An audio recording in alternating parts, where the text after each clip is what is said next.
Yo, what's going on, guys? Matthew V. Haynes here, aka the Clockmaster, and this is my review for Red Notice. This movie is directed by Rawson Marshall Thurber. You guys might know him from Central Intelligence, Skyscraper, Dodgeball, We're the Millers 1 and 2. So I'm just gonna give my own explanation of the film. This movie releases November 12th on Netflix, but I was able to get a screener to see this movie earlier for review. So once again, thank you to people over at Netflix for giving me a copy to be able to watch this movie a little bit earlier for review. I did film my reaction for this film, which will release when the movie's released globally on Netflix. But for now, you guys have to take my review until I'm allowed to post my reaction. So the movie's called Red Notice. Red Notice is a warrant that is issued out by Interpol. It's explained throughout the film, and Dwayne Johnson's character, who works for the FBI, is brought over to help assess a case for some missing pieces that are gone. Gal Gadot is playing a character called the Bishop, who is considered the world's most wanted thief. So Dwayne Johnson's character is now forced to work with another con in order to chase her down and stop her. That's all I'm personally going to say. There's a lot more in the synopsis, but that's all I'm personally going to say about it. This is a movie that you need to watch for yourself and just kind of get everything that the story is telling you, because honestly, guys, I feel like less is more in this. The less that you actually see about this movie, besides the initial teaser, I feel like it'll be better for you, because I only ever saw the initial teaser for this movie, and I was like, okay, looks really good. Looking forward to it. The cast is great. Obviously, a huge Gal Gadot fan, Dwayne Johnson fan, Ryan Reynolds, love all three of them. So I'm like, okay, this is a must-watch movie. We have to see this. And so yes, I feel like for you going into this, a teaser should be fine, and just honestly just watch this movie, because it was actually really good. I liked it. Like, I liked it. So the thing about the director is he directed Central Intelligence and Skyscraper. I enjoyed Central Intelligence, but I didn't really enjoy Skyscraper as much. I thought it was just okay. I remember actually leaving the theater laughing, just being honest here. Like, I was laughing when I got out of the theater. I wasn't a huge fan of Skyscraper, but I didn't really comment too much about it. I just thought it was okay, like whatever. But Central Intelligence I did enjoy, mainly because of the fact you had really cool action sequences with really good comedy. You had a good cast. You had Kevin Hart, you had Dwayne Johnson, and their chemistry. We all know their chemistry on screen is some of the best things to come out within the last 5 to 10 years in terms of comedy and comedy movies, because those types of stuff shifted, and the types of chemistry you see on screen and the types of comedy you see on screen has shifted. So for that alone, I was a little concerned about the movie. Just kind of like, okay, will it actually be as good or whatever? But no, like, guys, you're getting what you're gonna see in this movie. This movie was really good. I enjoyed it. Now, let me preface this. I gotta preface this. This is not a movie that you watch because you're looking for the next Academy Award. This is not some movie that you're trying to like analyze and go deep about it. I feel like when you're watching a film like this, you gotta understand the genre that you're watching, and you have to understand the type of movie that you're going to get from this. And this is a heist film. It's a heist movie, okay? You have some tropes in there with, an FBI agent partnering, buddy cop kind of style, going after a character that's kind of making a muck of things and throwing in some comedy and stuff like that. So that's what you're going to get from this. So don't expect this to be more than really what it is.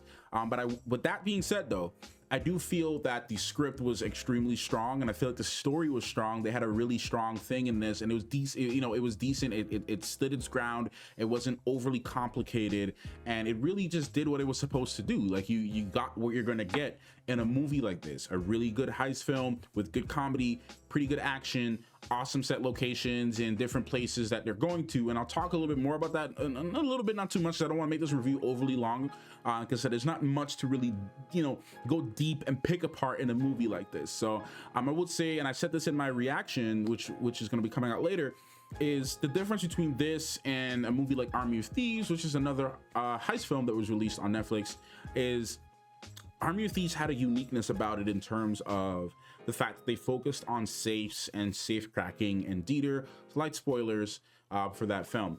So coming to this isn't really something where it had a uniqueness about it, but I did feel it had a certain amount of charm to it. I felt like the cast, again, was solid. I feel like that's the strongest part of this, is really the cast, because you could get some other people to play this role, and I don't think I would walk away saying what I said. The story was decent enough for it to be passable, but I feel like the cast, and having those, especially those three people, Ryan Reynolds, Gal, and Dwayne, having those three people specifically was the best choice that they could have made in terms of when it comes to doing this film, just because they add so much and they add so much to their characters, and they really embody their characters. And just reading some of the information about this movie, like even where they filmed this movie, they filmed all of this during the pandemic in Atlanta. This is an international heist movie that they all filmed in Atlanta. So to me, I feel like that's really amazing, and that's a testament of, you know, the times that we're in and what people can accomplish when you need to get stuff done. So I would say on that note, filming a movie during the pandemic and really like going to these really amazing locations, and the movie feels like you're traveling. You feel like you're actually going from point A to point B. You're going to different places. It feels like a tour, and I like that. It didn't feel like it was just locked in one spot, and it kept moving. It kept running around and kept doing things, and it was interesting enough to really keep me intrigued. I laughed a lot, and there was a lot of improv. There was a lot of, I would say there's a lot of improv, and there was a lot of you know, just the comedy in this, and with the acting. So there was a lot of let's say script when it comes to going word for word, but there was definitely a lot of leeway, and the actors, you know, you can tell they genuinely enjoyed playing their roles in this, and really bringing their characters to life in a way. So yeah, no, I really enjoyed this, guys. I really enjoyed this. Like I said, I don't want to make this review too long, just because I feel like that's all I can really say about it. Anything else I say beyond that kind of goes into spoiler territory. There wasn't anything overly technical for me to really comment on. The cinematography was good. It was decent. There was some shots that I didn't really like too much. Some of the action shots were a little shaky for me. I love clean action, but I will say Gal and, you know, Dwayne, you know, they do their own action sequences. Ryan Reynolds is used to this kind of stuff with Deadpool, so some of the action sequences were all them. Obviously, you know, they had stunt doubles, but the shots that you can see were them. You can see them doing it, and I really appreciate that. And it was that alone added some more authenticity to it, and added a little bit more spice to the whole entire thing. So to me, that was really good. To me, that's cinema. That's a meme. Okay. But yeah, no, that was good. So cinematography wise, there were some questionable shots I had. I was like, okay, I see what they're trying to do, but I don't know if it really works, but okay. Music wise, it was okay. It wasn't anything memorable for me that I'm like, oh man, the soundtrack wasn't bad. The music wasn't bad. It just wasn't something like, you know, Dune or Army of Thieves, or even, you know, The Harder They Fall, where there was like some really memorable themes and stuff. And there's not to knock the composer. Like, pretty sure he worked really hard on it, but and I'm pretty sure he worked hard on it. It's a lot of work. It's just that to me, it didn't really bring me in as much as I would have wanted it to. But you know, it's fine. It works for the movie, and it works for the type of movie this is. Like I said, I'm not really looking for anything crazy, so it works for the type of movie it is and what it was supposed to be anyway. So in that aspect and in that sense, it all ties together in perfectly, I think, for the type of movie that it is. And you'll enjoy this with your family, you'll enjoy this with your friends if you watch this on the weekend. Trust me, I guarantee it that you will enjoy it. So those are just some of little bits and pieces of the negatives and some of the positives I had in the film.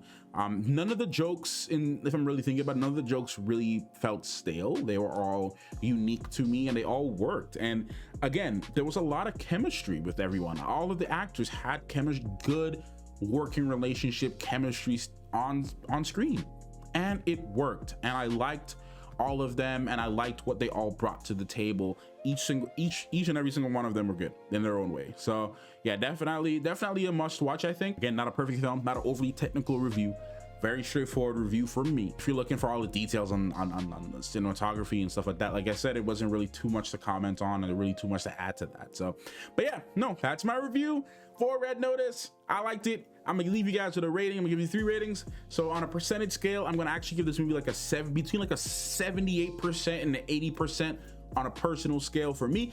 I would give this movie like a 7.5, 8 out of 10, and then I would give this movie like a B-, honestly.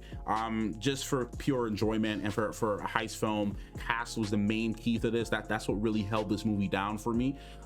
It could have been anybody else, and I don't think I would have liked it as much. So just their professionalism and their experience with all these types of movies really worked, and it shows. So yeah, that's it. That's my review for Red Notice. I hope you guys enjoyed it. I'll see you in the next video. Thank you so much for watching. Clockmaster out.